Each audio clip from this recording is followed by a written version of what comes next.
All right, guys, we've got a new sponsor for today's video. You see this awesome, trippy, sleeveless, muscly shirt that I've got on? Today's sponsor is Young LA. Follow the link in my video description to go to Young LA and use the code SITE to get a whopping 15% discount. Of course, when you use the code SITE, you not only get a discount, but you help out my channel because the more of you that buy their products, the more likely they are to keep sponsoring videos. So please don't forget that discount code of SITE to save 15% off and to help my channel. And of course, their stuff is really nice. I actually wear a lot of it in my day-to-day life. I hope you guys enjoyed the video. Cheers.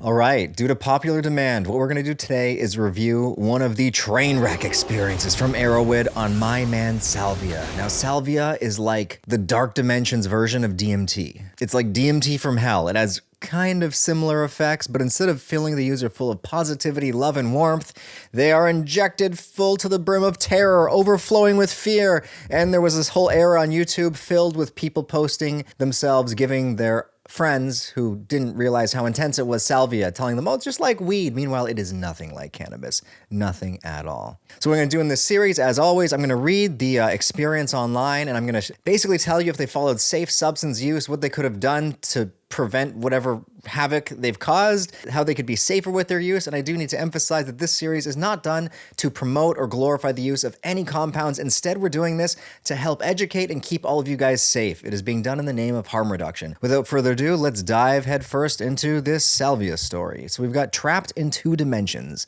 Salvia divinorum 5 times extract and cannabis. Now a 5x is nowhere near the strength that they could be pushed at. I've seen up to 40x's being passed off as smokable.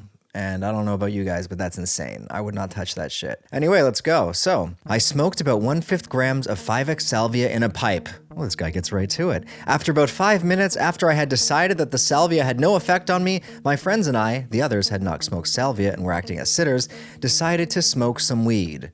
Now, this is very unusual because usually the effects of salvia kick in like that.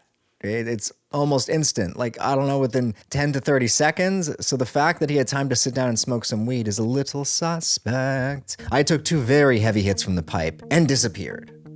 Oh, so he just went poof, gone? I could still see the others in the room, but the dimensions of the room had become grossly distorted. I thought that I was simply stoned from the weed and so said nothing. Pretty soon I started laughing to anything that was said, caused by the weed. However, this leads me to my first other world. I was hung upside down and with my head resting on an infinitely long conveyor belt.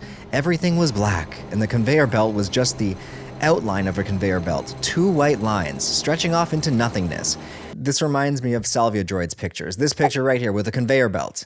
Is this guy just looking at this picture and making up his trip to see if he can conjure up something that matches the photo? There was still a small window through which I could see the room and everything else. The conveyor belt was moving, and on it were bumps which were hitting my head at the rate of my heartbeat. Ba-bum, ba-bum, bum, ba-bum. My heartbeat had become incredibly loud, and everything, my breath, my laughter, was to its rhythm. Someone said something and one of my friends and I both started laughing. The typical stoned laugh where I can't stop. I felt myself forced to laugh because the bumps on the conveyor belt that were forcing the laughs out. I looked at my friend and realized that he too must be hung over a conveyor belt in his imagination, and that he too was struggling to get out. So the fact that he thinks it's in his imagination implies that it's not really that intense, because when you're fully in the throes of an intense salvia experience, there's no looking around the room and imagining you're on a conveyor belt. No, you are on that goddamn conveyor belt, and the bumps are smashing your head with full force. Suddenly, I was off the conveyor belt and back to full view of the room. Everything was in 2 dimensions. This is very normal for salvia. It compresses reality, and it can make you feel like you're existing on a 2-dimensional piece of paper. However, the distance meant nothing any longer. Everything looked huge, and I have no idea how long the room was. I lay back on my bed and felt my legs spanning outwards through infinity. Oh my God, this has happened to me. My one experience with salvia as a kid, it was really intense, and back then I used to smoke a lot of cigarettes, and I figured that the cigarette was going to help calm me down. So I remember I was in slow motion, and I brought the cigarette to my mouth. I went to light it, and it was like, as I was trying to bring the cigarette to my mouth, it felt like my arm was stretching out into infinity, and no matter how hard I tried, I couldn't get it to my lips. So I've had this experience. At that point, the picture started to fragment. It looked as if I was looking at one of those walls of television screens with each image showing the same thing.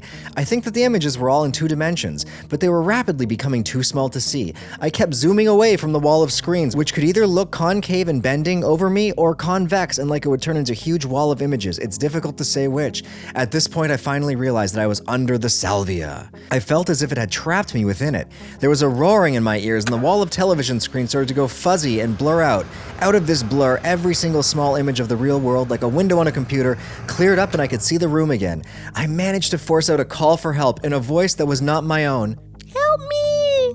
Help, please! The Salvia's squishing me! It's on top of me, fucking my brains out!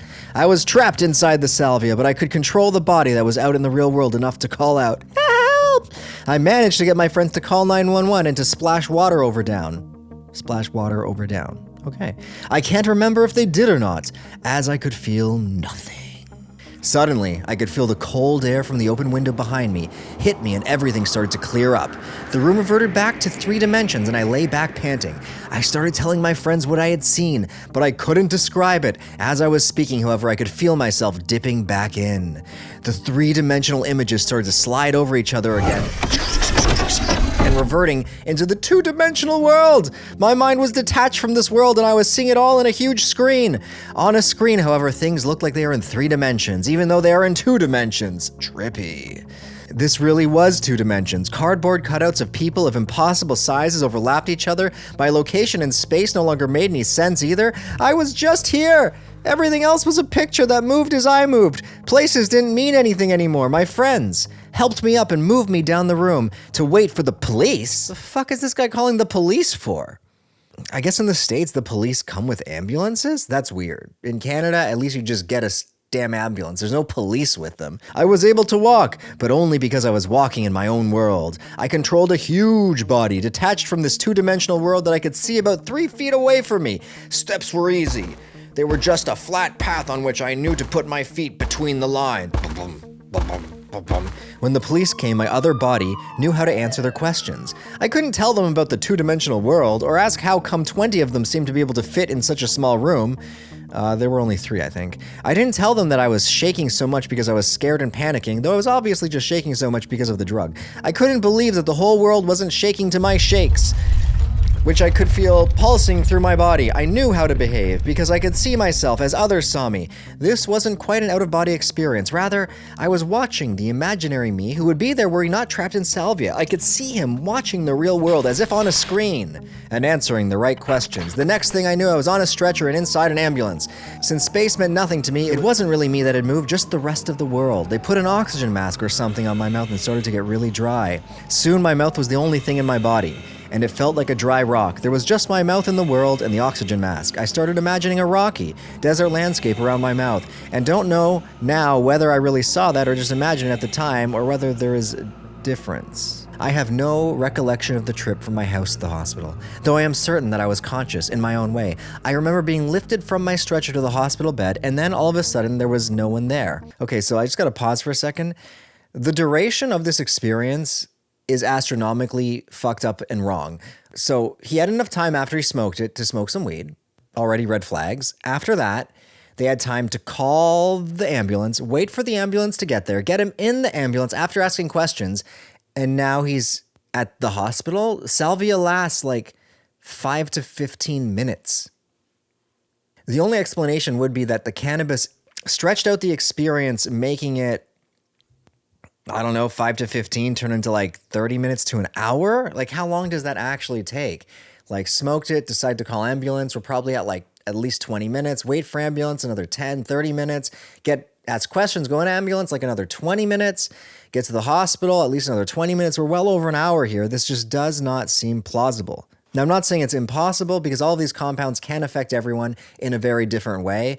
It is possible, but you'd have to be one sensitive SOB for this to be a realistic outcome. I lifted my head and all I could see was the room. The room was still in 2 dimensions, but like a screen that is bent and waving, I realized that the present wasn't a time, it was a place. We were always in the present, and now I could actually feel myself in it. Places from far back and recently were identical, just different pictures that were scattered around. The room and the 4th dimensional impossibility of time started to wrap themselves into a gigantic sphere, which looked silvery and liquid, yet at the time, I could see every detail of the room perfectly. My body I couldn't see, but I knew that it was silvery as well. I started to zoom out from the sphere until I was standing on it, standing on all of time and space. I didn't like the feeling, so I let myself slip back down until I was level with the sphere again. At this point, I started to slip away into dreams, visions that no longer had anything to do with reality. I only remember two clearly. I don't know if I had others. One was of a dragon. Fucking dragons. God, cliche, goddammit. One was of a dragon made of colored points on a black infinite landscape. It looks similar to a 3D computer graphic one before all the points are connected. Points are connected. He means points are converted into polygons? The points at the bottom were red, which slowly changed to gold about halfway up to its body, and finally ended in black. How I saw the black points against the completely black background, I don't remember. This guy remembers quite a few goddamn details. Like, he's remembering 90% more than I remember from any experience. There was no emotion connected with this vision/dream. I wasn't even there. I was simply watching all of it from a distance. I snapped back into the hospital and saw my heartbeat acting crazy on the computer monitor next to me. Someone had stuck a tube in my arm. What? Oh, he means they ran an IV into him, okay? But I hadn't felt it. I was panting, and my heart felt like it wanted to explode from my chest. Yeah, we get it, bro. Your heart's beating fast. I heard someone say something about my heart beating as if it was from anxiety. And I couldn't agree with them more. I think I may have had an out-of-body experience at this point. Time was still as absurd as space. Both of them just wound back and forwards. I had no idea how long I'd been there for, and the clock kept jumping around. My second dream/vision involved me on a boat in a black landscape again. Black sky, black ground, and a black river. Everything was black and peaceful, and I just felt myself slip away down this river. I snapped out again, knowing that it was far better to face this imprisonment and anxiety in the two-dimensional world than the peacefulness of that other world. I think I had other dreams like that, blackness with me slipping away, and I kept forcing myself to snap out. One final vision I only remember a fragment of came back to me when they were pulling the wiring from my chest. Wiring's in his chest. I saw some type of machine man, all in red metal with a number of tubes and wires that could be plugged into his head. This dream was obviously induced by having wiring attached to my chest. I came to at about 3 in the afternoon the next day. He was tripping till 3 the next day? I smell bullshit. I had to keep touching and feeling things to check that I was back in this reality. The ease at which I could see things in 3 dimensions amazed me. I resolved, though I will probably not keep this resolution, to do a major on perception. Now, I can't remember if he said the time he smoked. He didn't say. I'm assuming it was that night. And he's claiming that he was tripping and going through dreams for like 12 hours or so, I'd guess. Absolute goddamn rubbish. From 5x, from a 5 times extract. He had those effects. There's people taking 40 or even 80 times extract, I believe, and it lasting 5 to 10 minutes. And this guy expects us to believe that he had a 12-hour Salvia trip. I mean, it sounds like a cool story. Maybe this is a dream he had and someone was like, yo, bro, that dream sounds a lot like Salvia. You should post it to the internet. And this is what pisses me off. There's all these stories that are absolute nonsense and people are passing them off as psychedelic experiences and they just give all the readers like the complete wrong perception of what a psychedelic can do. I don't think there's any instances of Salvia lasting this long, realistically. There's just not. Like, this is ridiculous. And even the beginning, the conveyor belt, like it looks like what he did was look at the picture by Salvia Droid and create a trip around the picture. At first I was joking, now I'm dead serious. This is bullshit. So what could he have done better to have a safer experience? Well, considering he had no experience, and this is another instance of someone making up a fucking story, he could have made the story more believable. Like, make it last 5 to 10 minutes, not 12 hours, and then maybe someone will believe your nonsense. That's what he could have done better. Research the drug you're trying to make a fake story on and actually make the story match the drug's effects. Don't just look at a picture and then write a story around the picture. This is bullshit. He's clearly just wanted to write a fun story and he thought, oh, the people on Arrowwood will reply, people will like it. And guess what? This motherfucker got it featured in a video because it was one of the highest rating on there. Why are people rating bullshit stories so high? You need to discern what is a realistic drug experience and what is just some stupid kid trying to get attention. All right, so fuck this story. If you guys enjoyed this video, make sure you leave it with a big thumbs up. Subscribe to the channel for more, hopefully realistic psychedelic advice and education, head on over to psychsubstance.shop to buy your very own hooded trip blanket. We're finally getting some stock in, so if you guys are waiting for your blanket, it's probably going to be another month until it ships. I'm sorry. Anyway, till next time, take care, guys. Let me know in the comments below if any of you actually think this story is real. Please, I want to hear one person say, no, that's real. I've had a similar experience on Salvia. No, it's fucked up.